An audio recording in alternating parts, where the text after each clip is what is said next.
Imagine being caught raking in over $400,000 a year, $204,000 in overtime alone, making more money than the mayor and the commissioner, and then turn around to say, actually, I'm the victim here. New details and shakeups and alleged scandal amid top brass at the NYPD. Two department chiefs out. NYPD Commissioner Jessica Tisch removed the head of the NYPD's Internal Affairs Bureau. Amid bombshell allegations, he demanded sex in exchange for overtime pay.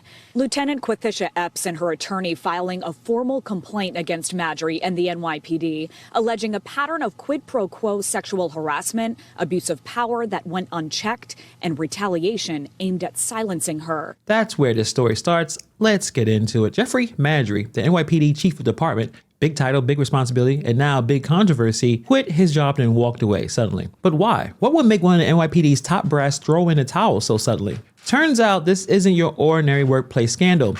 This is the kind of nonsense that only could happen in New York. It's the kind of drama that can only come from a mix of alleged corruption, a sex for overtime scheme, and a paycheck so large it's breaking the bank. Turns out a bombshell allegation had dropped. Lieutenant Quathisha Epps. Quathisha?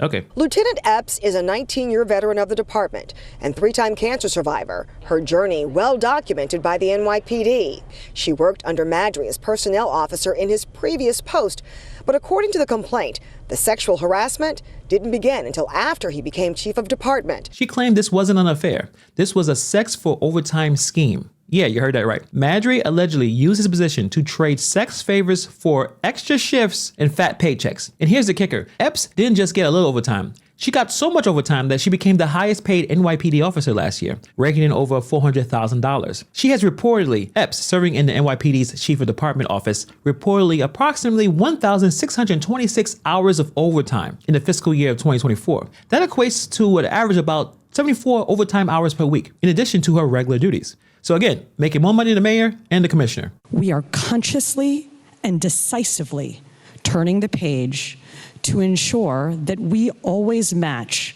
the lofty ideals and values that make this department the envy of the world. At a promotion ceremony Monday morning, Police Commissioner Jessica Tisch not calling out anyone by name, but it seemed pretty clear what she was talking about. Chief of Department Jeffrey Madry abruptly stepping down over the weekend after Lieutenant Quathisha Epps filed an EEOC complaint saying between June 2023 and December 16, 2024, Madry exploited her emotional and financial vulnerabilities as well as her history of childhood trauma in order to coerce her into performing unwanted sexual favors. Suddenly, everyone wants to know what the hell is going on in the overtime department. Epps wasn't just clocking extra hours, she was living in overtime heaven. Her paycheck included that staggering $204,000 in overtime alone. That's more than most NYPD officers make an entire year. So the NYPD started sniffing around her records. Why was she working so much overtime? How did she manage to pull off those hours? Was she some kind of superhero that could bend time?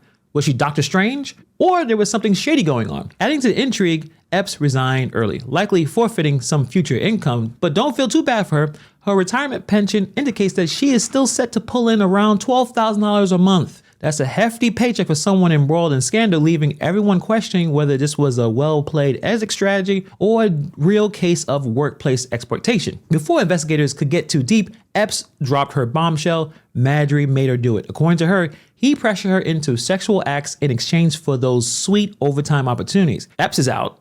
She retired, but she's still under the microscope.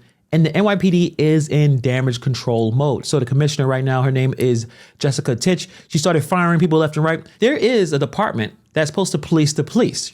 It's called Internal Affairs, right? The problem is with the chief of Internal Affairs, Miguel Iglesias, got fired because he allegedly ignored multiple complaints about all this overtime nonsense. So this is the problem with NYPD. Can they police themselves? They knew that people were probably making tons of overtime, and the guy who's supposed to head internal affairs decided not to do anything about it. Meanwhile, Mayor Eric Adams, who was reportedly close to Madry, had to step up and look serious. He called the allegations extremely concerning. It's extremely concerning and alarming. A spokesperson for the mayor telling us he is working in close coordination with the police commissioner as the NYPD conducts a separate department-wide review to ensure no high-ranking officers are using their power inappropriately. And this is just politicians speak for, this is an absolute dumpster fire and I don't want to get burned. I have have enough problems of my own. So again, let's not forget, while this is all going down, Epps retired, right? We talked about that before, but it seems convenient. She bowed out of the NYPD with her massive overtime earnings and getting that pension, leaving a trail of a lot of allegations and questions. Epps said that Marjorie forced her into this relationship starting in mid-2023. She alleged that they had 10 sexual encounters, some of which happened in his office. She also claimed that Marjorie pressured her into degrading acts like kissing his genitals, all right, and making her stay silent about it. Epps is painting herself as a victim of workplace harassment, forced to comply to keep her position and those overtime perks. On paper, it sounds like a classic abuse of power story, right? But let's pump the brakes for a second. Was this really harassment? See, this is where things get a little murky. Epps' allegations didn't come out until after her overtime pay was exposed. So the timing is already sketchy. If Marjorie was really coercing her, why didn't she report it sooner? Why wait until she was already under investigation? Some people have pointed this out, that this could be a classic case of trying to shift blame. It's possible that Epps and Marjorie had a consensual, but probably obviously inappropriate and ethically wrong relationship, but now they got caught and she's throwing him under the bus to save herself. And let's be real, Epps wasn't just some random officer. She was the highest paid employee in the entire department. That's not normal. Did she benefit from this arrangement? Absolutely. Did she feel coerced? Maybe. But the timing of her accusations make it seem like it's more of a strategic move to cover her tracks. Is she claiming responsibility and accountability for stealing taxpayer money? Did she actually work those hours? And again, we need to figure out what's going on. So as of right now, there's no hard evidence in the public domain to back up Epps' claims. There's no text messages, no audio recordings, no security footage. It's all based on her word. I know eventually some of the stuff is going to have to come out. Jeffrey Maddrey has denied any misconduct. His attorney stated that this is completely meritless and we deny every aspect of it. So it's basically suggesting that Maddrey refutes that the claims of a coercive relationship with Epps. The problem is something happened, you quit. If you did nothing wrong, you wouldn't quit, you fight it. So clearly you did something wrong, probably having this inappropriate relationship. So without solid proof right now, it's hard to say who's telling the truth. Was Maddrey a predator abusing his power, or is Epps fabricating the story to avoid taking the fall for her insane overtime hours? So right now, it's a classic case of he said, she said, and the truth is buried under the pile of money and scandal. Eventually, something probably should come out in the next couple of days. We'll see. But regardless of the truth, this scandal has wrecked careers and reputations. Maddrey's gone, Epps is retired, and the NYPD is scrambling to clean up his image. Investigations are still ongoing, so we might eventually get some more answers. The biggest takeaway that I see here is the NYPD has some serious internal problems for overtime abuse to this leadership accountability. We'll see what happens. It's not a big surprise knowing that NYPD always had some issues going on. The timing of Epps' accusations seem too convenient, and without evidence, it's hard to take her claims at face value, but doesn't mean that Maddrey is innocent either. If the allegations are true, he deserves every bit of scrutiny and punishment coming his way. The problem is just corruption, lack of transparency. And if you have internal affairs not even trying to investigate anything, then NYPD officers and top brass to do whatever they want. So until more facts come out, we're left with a lot of speculation. Was it harassment? Was it consensual? Did both of them exploit the system and each other?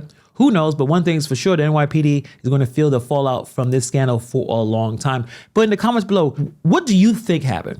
Do you believe that Epps is a victim? Do you believe that they had a consensual relationship? Or do you believe that Maddrey was a predator and took advantage of this officer? Let me know. Put in the comments below. Thank you for taking time to watch this video. And I'll see you guys in the next video.